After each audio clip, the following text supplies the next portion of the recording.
आइए आज जानते हैं पीएच के बारे में कि पीएच क्या होता है। सबसे पहले पीएच का फुल फॉर्म देखते हैं। PH power of hydrogen. Power of hydrogen. PH एक ऐसा स्केल होता है जिसमें 0 से लेकर के 14 तक के नंबर होते हैं। तो बीच का नंबर हमारा क्या होता है, इससे ये पता चलता है कि कौन सी चीज कैसी है। अगर कोई भी चीज 7 से कम है, 7 से कम है, 7 से कम है तो वो कैसी होगी, अम्लीय होगी। अगर कोई चीज 7 से कम है तो वो अम्लीय होगी। अगर कोई चीज 7 से ज्यादा है तो वो कैसी होगी, क्षारीय होगी। और अगर कोई चीज 7 है तो वो कैसी होगी, उदासीन होगी।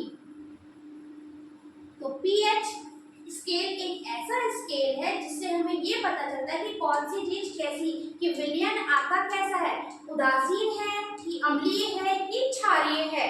तो अम्लीय मीन्स खट्टा, क्षारीय मीन्स थोड़ा थोड़ा सोडा वोडा उसमें जाता है। चलिए आज मैं आपको याद करने का ऐसा ट्रिक बताऊंगी जिससे कि आपको कभी भी ये दोबारा देखना नहीं पड़ेगा। आइए देखते हैं कैसे याद करेंगे। नींबू रस।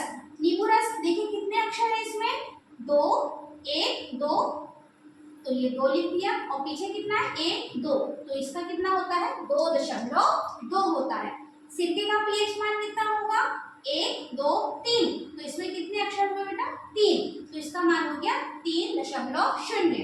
शराब में 1 2 3, तो 3.0 या फिर इसका होता है 2.8। ये अप्रॉक्स वैल्यू होता है 3.0 और वैसे रियल होता है 2.8। टमाटर में कितने अक्षर हैं 1 2 3 4, टमाटर में 4 अक्षर है तो इसका पीएच मान कितना होगा 4.0। अमरूद का पीएच मान 1 2 3 4, 4 अक्षर है तो 4.0 इसका पीएच मान होगा। आइए देखते हैं अब सोडा का पीएच मान, क्योंकि सोडा में इंग्लिश में देखेंगे कि सोडा में कितने लेटर हैं 1 2 3 4, तो इसका पीएच मान कितना हुआ 4.0। उसी तरह दही को इंग्लिश में क्या कहते हैं, कर्ड। कर्ड का पीएच मान 1 2 3 4, तो इसका भी पीएच मान कितना हो गया 4.0। इसी तरह अंडे की सफेदी जिसे हम इंग्लिश में कहते हैं एग वाइट। एग वाइट में कुल कितने लेटर्स हैं 1 2 3 4 5 6 7 8, तो इसका पीएच वैल्यू कितना आ गया 8.0।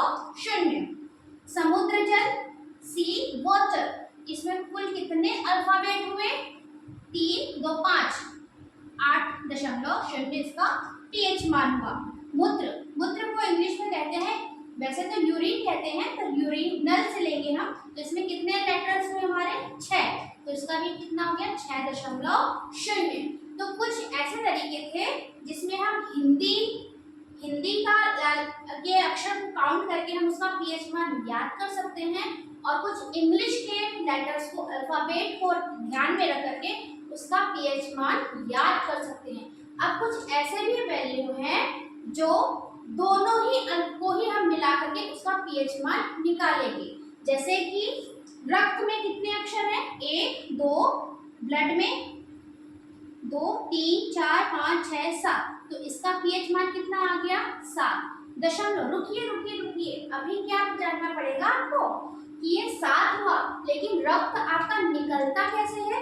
रक्त तभी निकलता है जब उसको क्या कहता है, चीरा जाता है, या जब आपको चोट लग जाती है। तो चोट या चीरा लगने से क्या याद रखेंगे, नंबर 4 याद रखेंगे, तो इसका पीएच मान कितना हुआ 7.4। पानी का पीएच मान कितना होता है 1 2 3 4 5 6 7, तो इसका भी पीएच मान कितना आ गया 7.0।